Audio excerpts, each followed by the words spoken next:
Wataalamu na watafiti kutoka barani Afrika wametakiwa kuungana pamoja ili kuzalisha maarifa yatakayowasaidia Waafrika kujikomboa dhidi ya utumwa wa kifikra kutoka kwa mataifa ya Magharibi.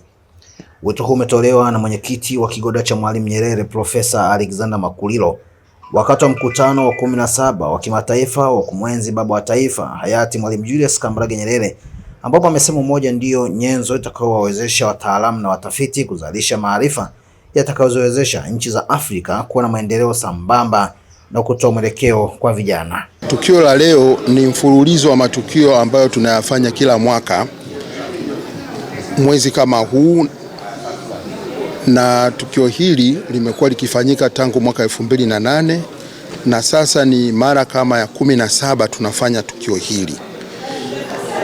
Ni tukio ambalo tunamwenzi baba wa taifa, lakini linakuwa na uzito wake kwa sababu linakuwa limebeba mkutano wa kimataifa.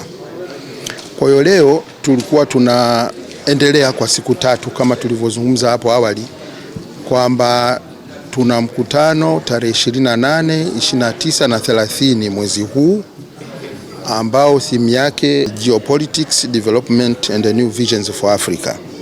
Maana yake ni siasa za kikanda, maendeleo na mwelekeo mpya wa Afrika.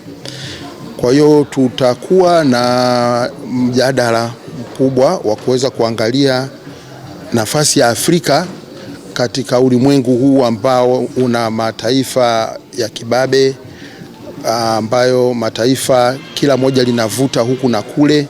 Tumesikia kuna vita zinaendelea huko Mashariki ya Kati, lakini mataifa haya yamekuwa yakitaka kuingia katika nchi zetu na kuweza kujipenyeza kwa ajili ya kupata faida fulani. Wataalamu wa kutoka Afrika, watafiti na serikali husika katika nchi zetu na taasisi mbalimbali tunatakiwa tujipange ili kuweza kuwekeza na kuzalisha maarifa yetu wenyewe. Ni kwa kuwa na maarifa yetu wenyewe tunaweza tukawa na silaha ya kuweza kujikomboa. Kwa sasa sehemu kubwa ya knowledge, ya maarifa yamekuwa yametawaliwa na mataifa ya Magharibi. Nilizungumzia umuhimu wa umoja katika swala zima la kuleta maendeleo barani Afrika.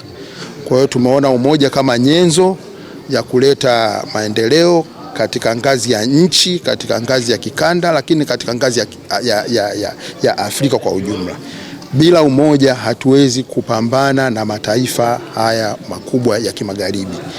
Na tumechukua mfano mdogo sana aliosema Mwalimu Nyerere kwamba sisi ni kama kasisimizi tunapigana na tembo, lakini nguvu yetu ni kwamba tukiwa wamoja tunaweza tukamwangusha tembo. Kwa hiyo ndio walikuwa na hasa nchi za Kiafrika, na hilo ndio somo kubwa tumelotoka nalo hapa asubuhi.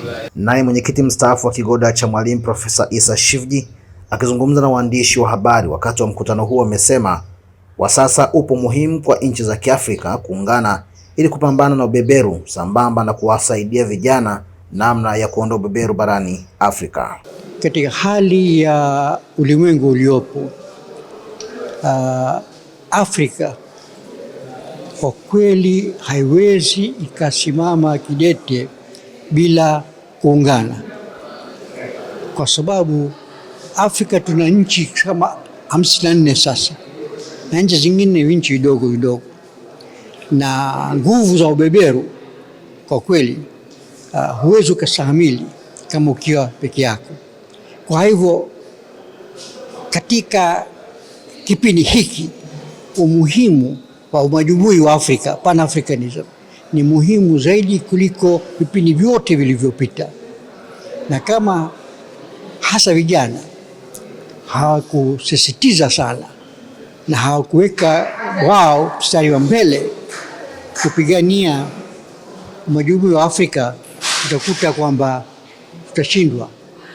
tutashindwa kabisa nguvu za kibeberu. Na kama hatukuchukua mamlaka ya kufanya maamuzi yetu sisi wenyewe, ambayo ni hasa maana ya uhuru, kwa kweli tutabaki kama tulivyo. Hatutaweza kuendeleza watu wetu, hatutaweza kufanya maamuzi ya manufaa kwa nchi yetu na kwa watu wetu. Ushauri wangu ni wazi kabisa, ni wakati huu hasa vijana kushika bango la umajumui wa Afrika. Hii wasiachie wengine, wao wenyewe wachukue jukumu la kupigania umajumui wa Afrika.